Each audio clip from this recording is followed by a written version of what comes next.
Halo teman-teman pioner, bertemu lagi kita hari ini. Semoga teman-teman semua tetap dalam keadaan sehat dan juga aman terkendali. Sebelum kita mulai videonya, silahkan teman-teman semua untuk like, komen, share, dan juga subscribe video saya ini teman-teman ya.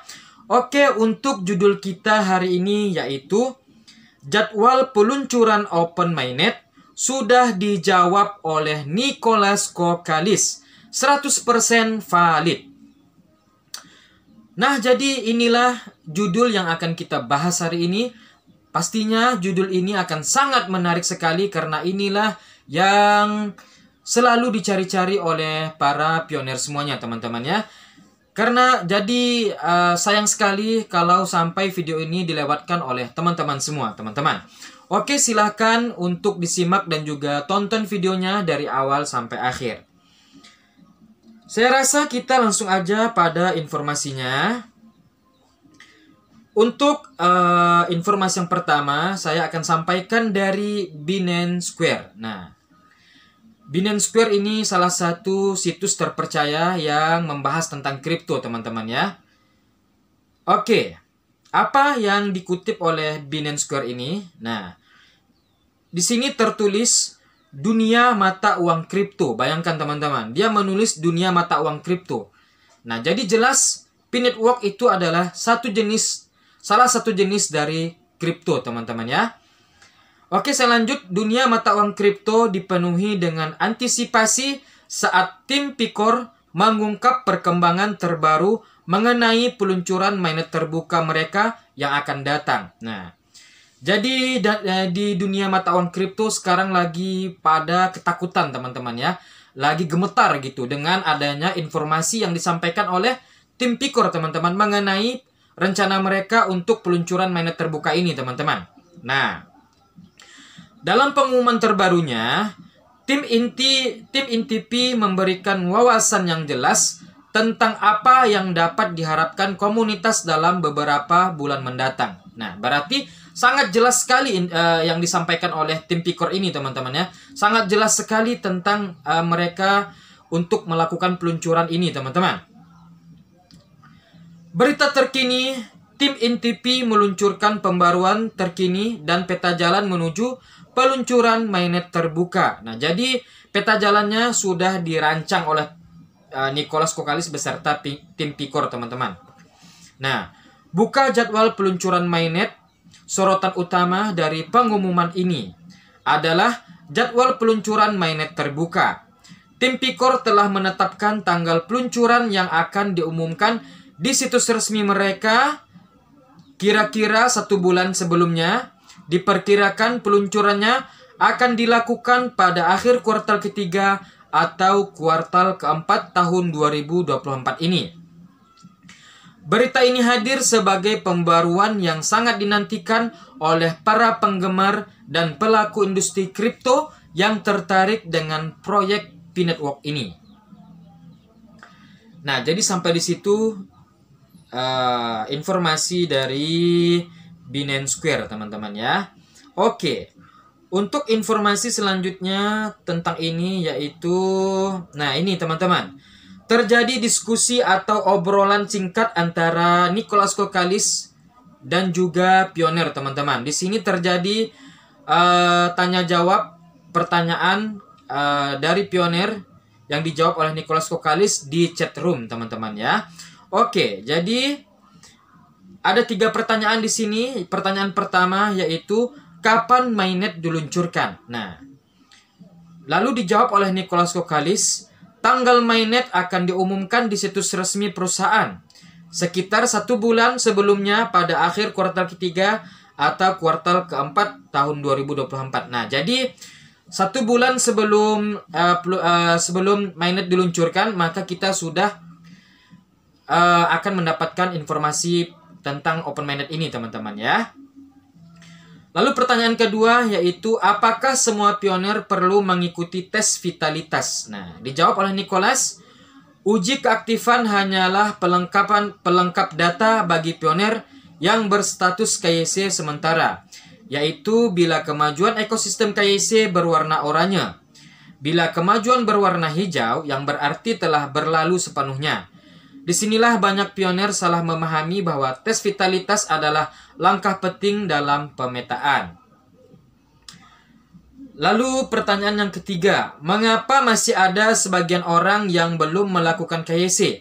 Dan kapan KYC bisa dilakukan? Nah, jadi dijawab oleh Nicholas, proses penerapan KYC memerlukan proses yang relatif lama. Tidak bisa diselesaikan sekaligus. Hal ini perlu dilakukan selangkah demi selangkah. Ada yang datang awal, ada pula yang datang terlambat. Nah, memang faktanya seperti itu teman-teman ya. Jadi pioner lama tidak menutup kemungkinan akan mendapatkan undangan KYC lebih lama teman-teman. Ataupun sebaliknya, pioner baru bisa saja akan mendapatkan undangan KYC lebih cepat teman-teman, atau lebih awal seperti itu. Nah, maka di sini kata Nicholas ini membutuhkan kesabaran tertentu, katanya seperti itu. Kami mempercepat untuk memastikannya bertepatan dengan tanggal pembukaan mainnet. Oke, jadi masalah KYC ini akan selesai sebelum pembukaan mainnet teman-teman ya. Oke. Nah, jadi teman-teman seperti itulah gambaran besar tentang open mainnet ini.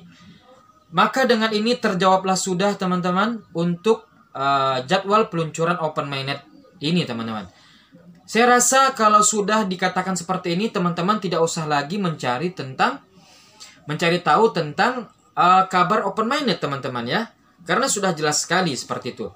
Jadi kalau teman-teman masih mencari, silahkan saja teman-teman ya.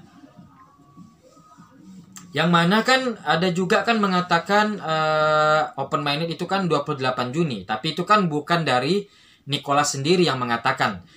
28 Juni itu baru ajuan atau ajuan yang diajukan oleh para duta-duta GCV yang berasal dari Cina. Karena memang negara Cina sendiri duta-dutanya sudah sampai mengajukan proposal ke Nicholas untuk peluncuran mainnet terbuka pada tanggal 28 Juni. Itu pun Nicholas Kokkalis hanya memastikan mungkin bisa terjadi hanya 80% akan terjadi teman-teman ya. Yang jelas itu ya kuartal ketiga ataupun kuartal keempat seperti itu. Karena itu ya, sudah dikatakan oleh Nicholas sendiri. Untuk tanggal 28 Juni itu baru ajuan dari duta-duta besar. Tidak disampaikan langsung oleh Nicholas Kokkalis teman-teman ya. Tetapi Nicholas Kokkalis bisa memberi 80% katanya seperti itu. Dan untuk angka 80% ini menurut saya sangat besar sekali teman-teman ya. Seperti itu. Bisa saja disetujui oleh Nicholas Kokkalis. Nah, seperti itu teman-teman ya. Jadi ya seperti itulah teman-teman. Jadi sekarang yang harus teman-teman cari tahu setelah informasi ini datang yaitu tutorial teman-teman ya. Nah, teman-teman itu harus tahu penggunaan aplikasi P-Network ini teman-teman. Dan juga, nah, yang paling penting itu aplikasi P-Browser teman-teman. Karena di aplikasi P-Browser itu di situ banyak sekali fitur-fiturnya teman-teman ya. Seperti wallet. Nah, wallet itu kan tempat dompet kita. Harta kekayaan kita, dompetnya. Nah, hasil penambangan kita itu ada pada dompet wallet itu teman-teman ya. Dompet. Nah, tempat penyimpanan hasil tambang kita seperti itu. Nah, di situ juga ada Brainstorm. Nah, Brainstorm itu kan kita bisa melihat toko-toko. Nah, toko-toko yang sudah lulus hackathon seperti Petegal kemarin yang sudah saya kasih tutorialnya. Dan juga kita bisa di situ bisa melihat toko Petegal, P-Showroom seperti itu ya. Lalu di blockchain. Nah, di blockchain ini kita bisa melihat bank-bank yang sudah terintegrasi dengan P-Network. Dan juga kita bisa melihat tempat-tempat pertukaran ataupun exchanger ya teman-teman. Yang sudah terhubung juga, yang sudah terintegrasi dengan P-Network. Jadi ini kalau kita mau melihat seberapa besarnya proyek ini, seberapa mewahnya proyek ini, kita bisa lihat dari aplikasi P-Network ini ataupun aplikasi P-Browser sendiri. Kalau teman-teman sudah mencoba untuk membukanya, nah, teman-teman akan tahu berapa besarnya proyek ini, teman-teman. Kalau teman-teman hanya menunggu open mainnet, nah, maka pandangan teman-teman itu, otak teman-teman itu nggak terbuka teman-temannya. Maka teman-teman akan memandang remeh tentang aplikasi ini teman-teman, tentang proyek besar ini teman-teman ya. Jadi silahkan habis ini setelah teman-teman mendapatkan informasi ini tentang tanggal open mainnet, tentang tanggal peluncuran open mainnet, teman-teman langsung aja belajar tentang membuka aplikasi P-Network dan juga membuka aplikasi P-Browser teman-teman. Silahkan dalami sedalam-dalamnya, silahkan belajar sebanyak-banyaknya tentang ini teman-teman ya. Jadi itulah hanya pesan yang bisa saya sampaikan. Ini kita sebagai sesama teman pionir, saya bahagia sekali kalau mendengar teman-teman semua sudah paham untuk membuka atau bagaimana untuk mencari di aplikasi P-Network ini ataupun P-Browser ini teman-teman. Oke, mungkin sampai di sini aja videonya. Kalau ada dari teman-teman semua yang ingin bertanya ataupun minta tutorial seperti itu, silahkan aja berkomentar di channel YouTube saya ataupun pada video saya ini. Tapi sebelum kita berpisah, saya ingin rekomendasikan 6 video saya yang perlu teman-teman tonton ya teman-teman. Nah, ini yang pertama teman-teman. Oke, dan ini yang kedua. Dan ini video yang ketiga.